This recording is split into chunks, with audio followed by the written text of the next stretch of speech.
বলা হয়েছে পিতা ও পুত্র কয়জন আছে? দুইজন। কয়জন আছে? দুইজন।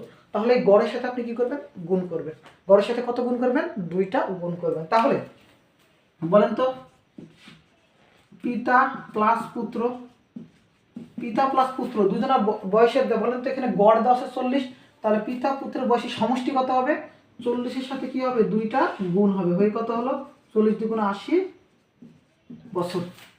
ক্লিয়ার? আমি কি বুঝতে পেরেছি এটা? আমি বললাম যে পিতা পুত্রের বয়সের গড় অর্থাৎ দুইজনের বয়সের গড় দেওয়া আছে 40 বছর, অর্থাৎ দুইজন মানে কি তাদের অর্ধেক, তাহলে সমষ্টি কত হবে দুইজনের? তার সাথে কি করব? দুইজন, সেহেতু দুই দ্বারা কি করব? গুণ করব। ওকে, তাহলে 80 বছর। এরপর পরের লাইন আসে সেমভাবে, এখানে বলেছে মাতা ও পুত্রের বয়সের গড় 35 বছর। মাতা ও পুত্র, তাহলে মাতা ও পুত্রের বয়সের সমষ্টি কত হবে? মাতা প্লাস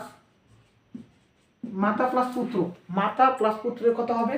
35 গুণ 2 সমান 70 বছর। বুঝাতে পেরেছি? সেমভাবে এখন বলেছে যে পিতা ও মাতার বলেছে, পুত্র না। ওকে, পিতা ও মাতার বয়স কত? যদি পুত্রের বয়স 20 বছর, তাহলে দেখেন তো আপনি যদি পিতার এই জায়গায় 20 বছর, পুত্রের জায়গায় 20 বছর বসান, এখানে পুত্রের জায়গায় 20 বছর বসান, তাহলে কি পিতার বয়স পাবেন? মাতার বয়সও পাবেন। তাহলে আমি এখান থেকে পিতা যোগ পুত্রের বয়স কত? 20 সমান 80। তাহলে এখান থেকে আপনি যদি পিতাকে রেখে দেন, পিতা সমান 80, এই পাশে প্লাস 20, ওই পাশে কি হবে? -20 সমান কত হচ্ছে? 60 বছর।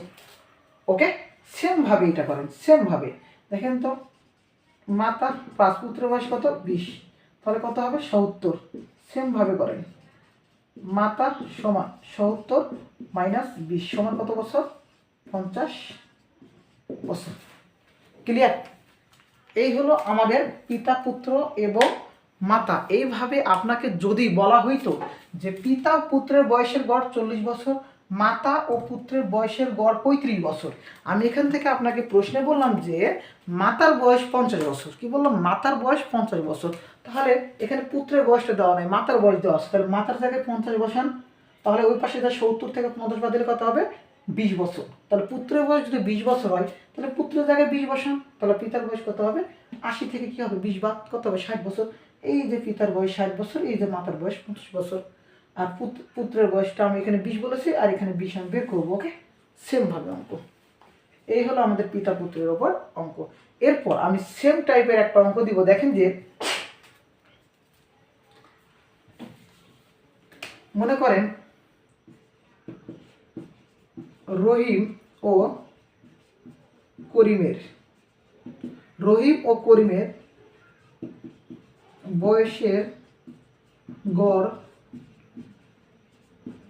30 বছর। কি বললাম?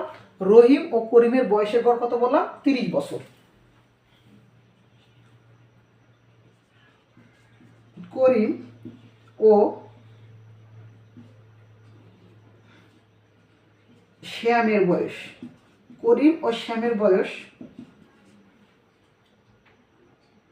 বয়সের গড় 20 বছর। ওকে, কি বললাম বলেন তো? যে রহিম ও করিমের বয়সের গড় 30 বছর, করিম ও শ্যামের বয়সের গড় 20 বছর। এখানেও ব্যক্তি ছিল কয়জন? 3 জন, মাতা পিতা পুত্র। এখানেও ব্যক্তি কয়জন? রহিম, করিম এবং শ্যাম। তাহলে বয়সের গড় কত দিয়েছে? 20 বছর। আমি এখান থেকে আমি প্রশ্নে বলে দিলাম যে যদি করিমের বয়স 15 বছর হয়, কি বললাম বলেন তো? যদি করিমের বয়স 15 বছর, করিমের বয়স কত বললাম? 15 বছর হয়, তবে রহিমের বয়স কত? শ্যামের বয়স কত? আপনি এই প্রশ্নটাকে সেমভাবে করতে পারবেন, একইভাবে আপনি করতে পারবেন। রহিম করিম দুইজন ব্যক্তি, সুতরাং কি হবে তখন? 30-এর সাথে 2 গুণ করলে কত হবে? 60। সেমভাবে এখানে করিম ও শ্যামের বয়সের গড় দেওয়া আছে 20, তাহলে গুণ করলে কত হবে? 20 দুগুণ 40। তার মধ্যে আমি করিমের বয়স বলে দিয়েছি কত? 15 বছর। তাহলে আপনি এখানে করিমের বয়স বসাবেন, করিমের বয়স 15 বসাবেন, তাহলে 40 থেকে 15 বাদ দিলে কত হয়? 40 থেকে 15 বাদ দিলে 25 হয়। তাহলে আপনি এখান থেকে কার বয়স পেলেন? শ্যামের বয়স 25 বছর। শ্যামের বয়স কত পাবেন? শ্যামের বয়স 25 বছর। সেমভাবে এখানে আপনি যে বসাবেন, যে এখানে বলেন তো শ্যামের বয়স 25 পাইলেন, করিমের বয়স 15 পেয়েছেন। এখানে করিমের বয়স যদি আপনি বসিয়ে দেন তাহলে কত পেয়েছিলেন? মোট বছর 60। তাহলে 60 থেকে 15 বাদ দিলে কত হবে? রহিমের